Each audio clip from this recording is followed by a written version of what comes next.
I did. I'm inside fixing a leaky faucet. So if you have to turn your water off at the street, don't be afraid to come out and look where the separation between your property line is, which is that crack. And it's on my side. These may run to 2 different units, so I called the city and asked them if it was just a single unit on the water line, and it is. Otherwise, you might turn off your neighbors by accident. So that's how to do that. Here's how to turn the water off to your house. Open that box that's on the sidewalk. It says water on it. And you might have to dig out all the gravel. But if you dig out all the gravel, I was lucky enough to have just a regular handle on there, like a hose handle, and turned it. Then I went and tried my water and it didn't work, so that successfully shut it off. Sometimes you might need a wrench. There may be like a little flat bar. That's why I brought that crescent wrench. You can turn the valve with that, sometimes just like 90 degrees, and it'll be either in line when it's opened or 90 degrees to the pipe when it's off, or opposite, whichever one obviously is on when you pull it out. And that screwdriver helps clean around any of this stuff if you have to pull your whole box out, which I did. So this faucet was leaking, and it was just dripping out of the faucet right there, drippy bathtub, and it was dripping pretty bad.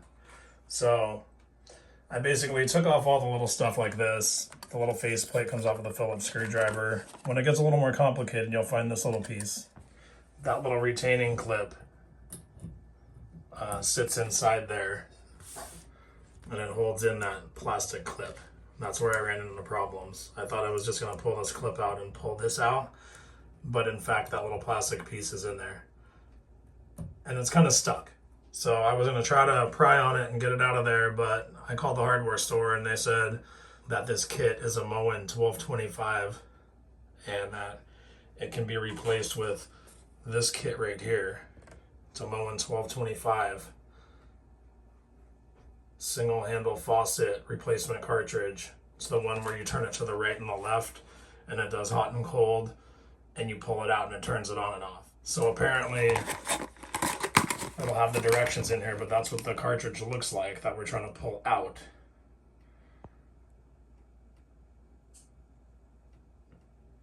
And there's a plastic thing in here like that little white thing.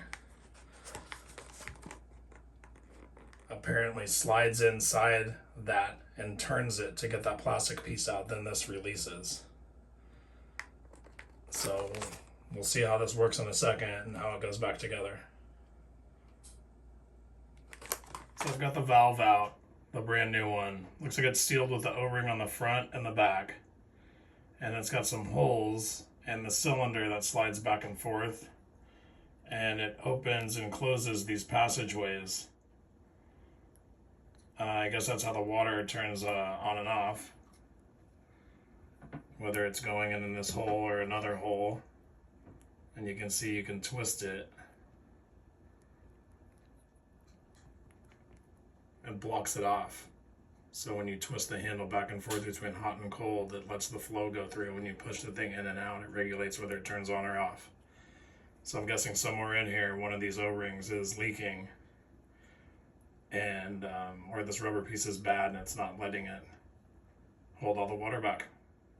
There's the plastic piece right here from the outside that we're looking at.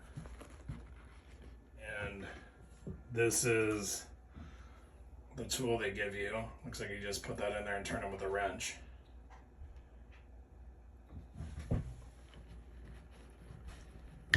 Let's click in like that. I'm gonna go get a crescent wrench and we'll turn on that. See what it does.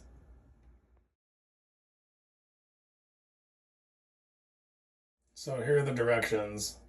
Basically says to pull it out. I guess number 7 says cartridge removal, rotate clockwise. And then there's the old one, I guess, coming out. Take it with a pair of pliers after you get it broken loose. And the new one, it's saying just slide it back in, I guess. Doesn't really reassembly. Reverse steps 1 and 5.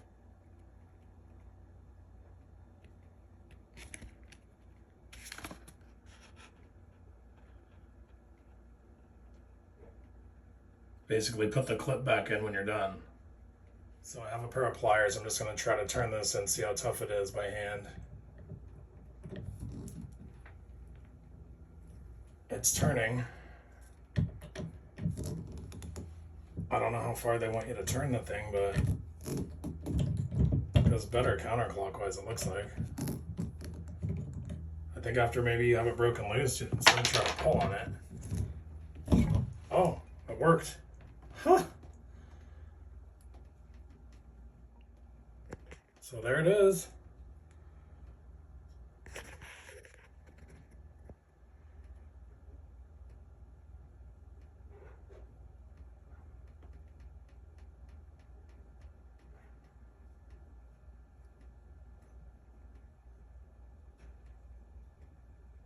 Maybe it doesn't look really damaged. I mean, it's definitely leaking. Maybe the internal O-ring is leaking. So anyway, I guess that plastic piece just helps get it broken loose where the O-rings bite. It's not really threaded or anything.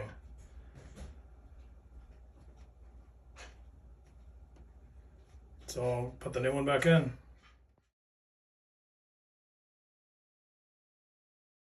So here are the two valves side by side, new and old. They look the same, so I'm gonna go ahead and slide this new one in. I looked at a picture, and this brass piece has one side solid right there at the bottom, and one side has a hole. And when I originally started, this hole was on the bottom, so I'm basically just gonna go like this and slide this back in. Looks like it's got a nice smooth upper. Whoops. Might have pushed that a little too far. Maybe that's not the way to push that in. Well, I'm gonna make sure that stays in there. And I'm going to push on this plastic piece instead.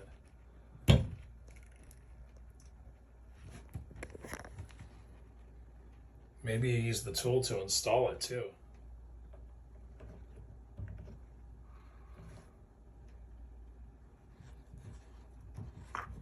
There it goes.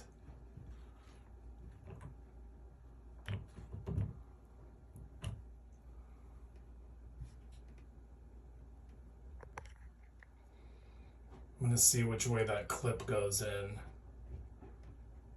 Might have to spin that plastic piece to get the clip to slide in.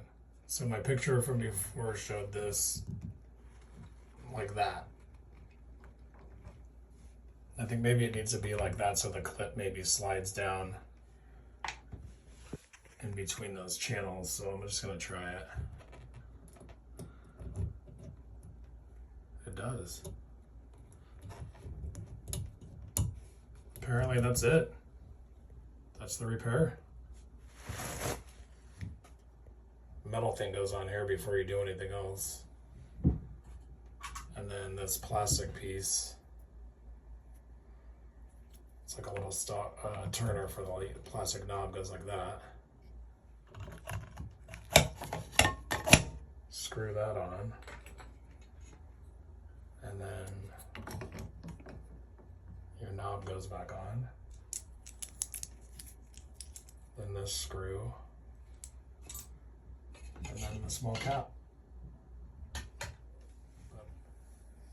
So I just talked to George Moreland Plumbing, and they said that hole in the brass is between the hot and the cold, and if it's reversed, to take the thing out and then reverse the plug to up or down if it's the wrong way.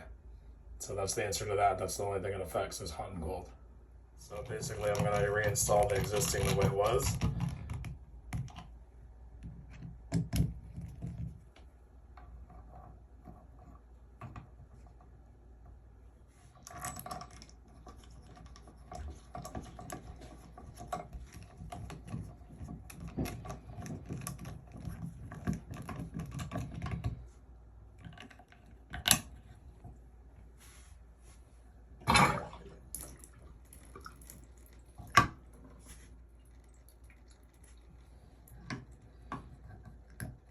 Oh wow, that feels much nicer. Man, you had to yank on that thing before. That is so smooth. Well, that's definitely worth rebuilding. 20-something bucks. It's not leaking water and it's super smooth on operation. I'm gonna go turn the water on the street and we'll see how it works. All right, so here we are. Back at the street.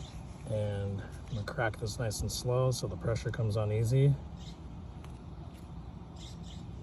It's like turning on a water faucet at your on your hose. Just open it all the way so you get that full water pressure.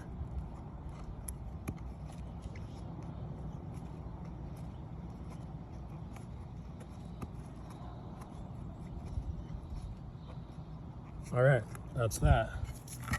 Get ready to throw this back on.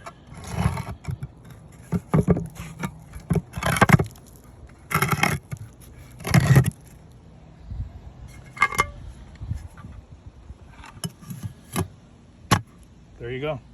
Water's back on. Let's go see how the bath is working. All right, so we just turned the water on. Now let's come on over here and see how it goes. Perfect. Let's see if we got the hot and cold right. So this is the valve that was broken. It's a little stiff. You can see it doesn't pull very easily, so it's the inner O-rings that probably failed, so you can hardly even move this thing.